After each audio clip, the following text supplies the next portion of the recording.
One thing I wanted to maybe start with, since we've got a lot of experts up here on the panel, is some of you guys, Alan, I know you talked about fracking.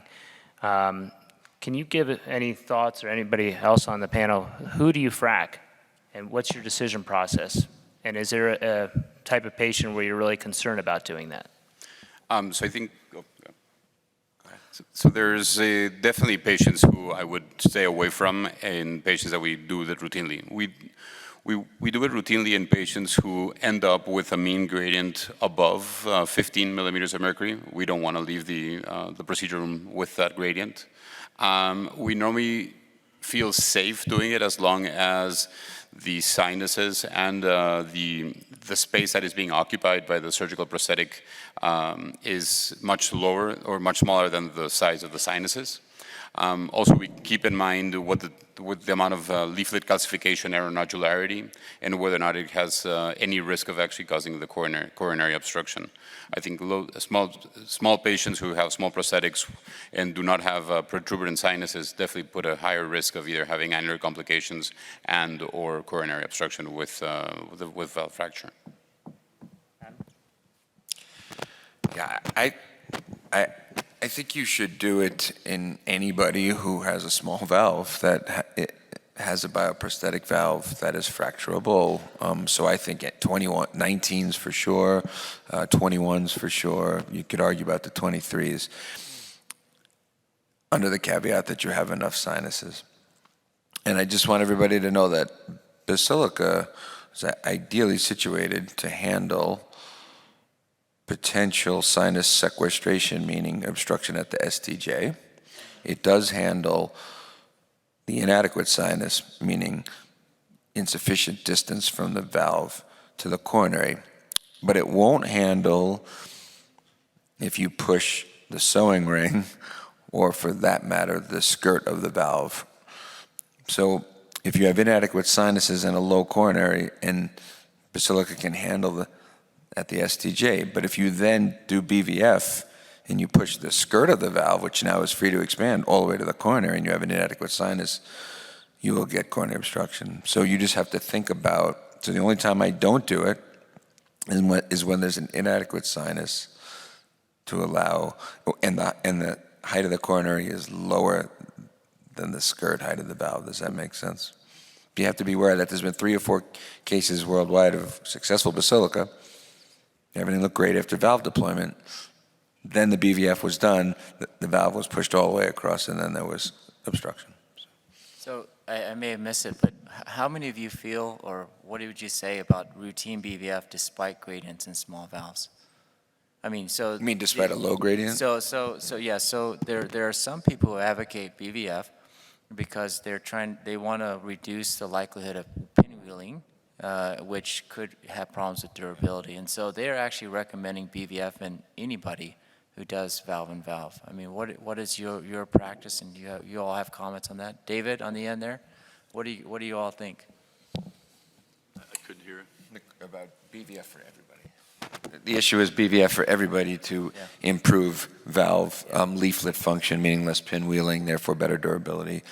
There's a ton of data on flow characteristics that are different between like what size valve you put in one. For instance, if you grossly oversize the valve, independent of the pinwheeling, I would make the case that if it's safe to do it, that it would be reasonable to consider it. So I guess one question, being the lone surgeon up here, where's the role of surgery, particularly with these patients? Who are you sending to surgery? You're going to just try to BVF everybody and it'll be okay?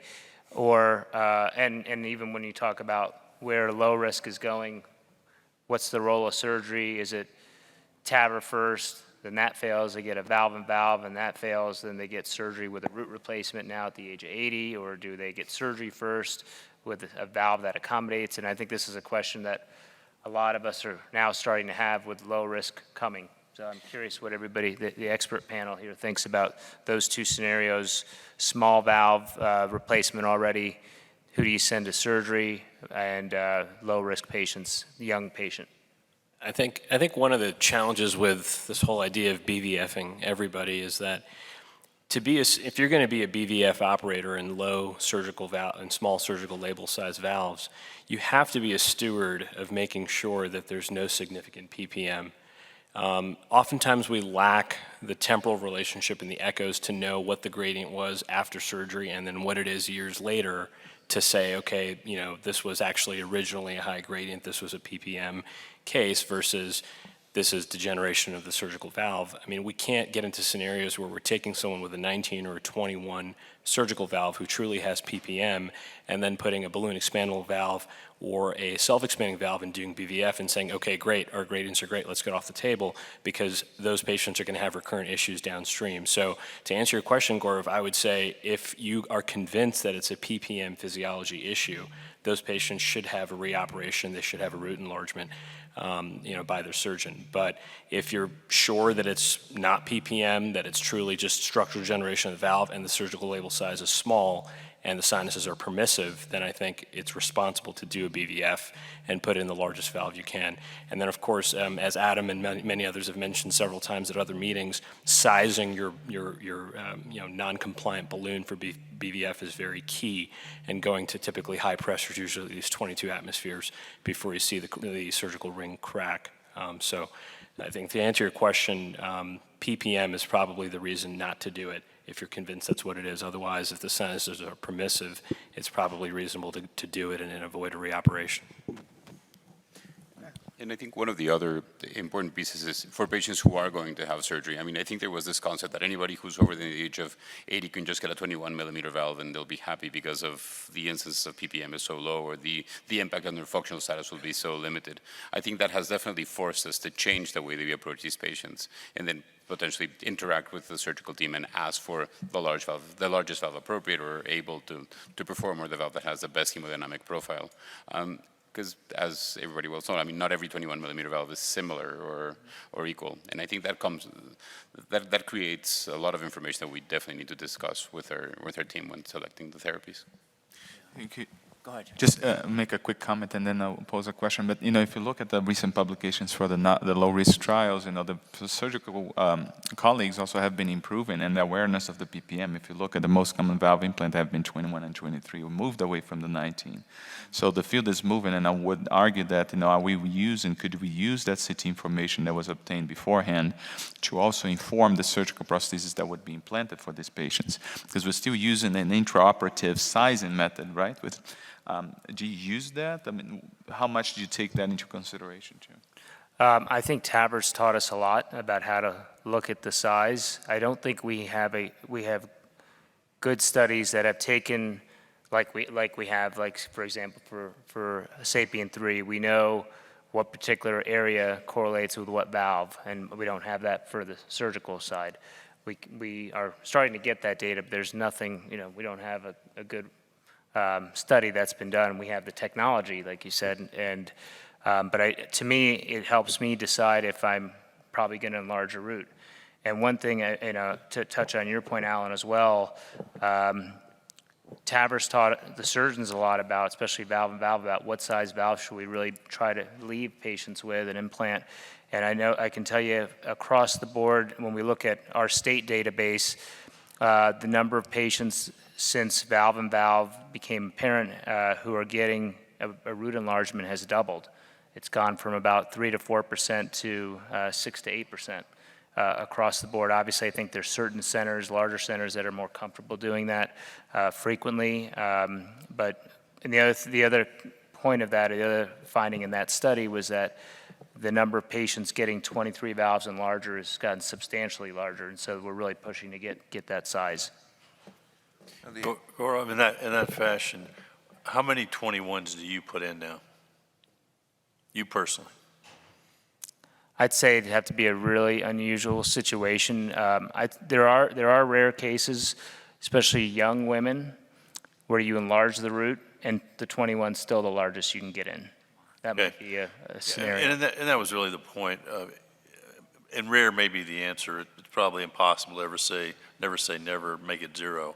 But part of the answer to all this that Paul asked is, if they're operable in any fashion, our surgeons are really oriented towards let's not have any 19 and 21 valves hanging around. And they're, almost death from above, about 23s going in somehow, kind of like you said.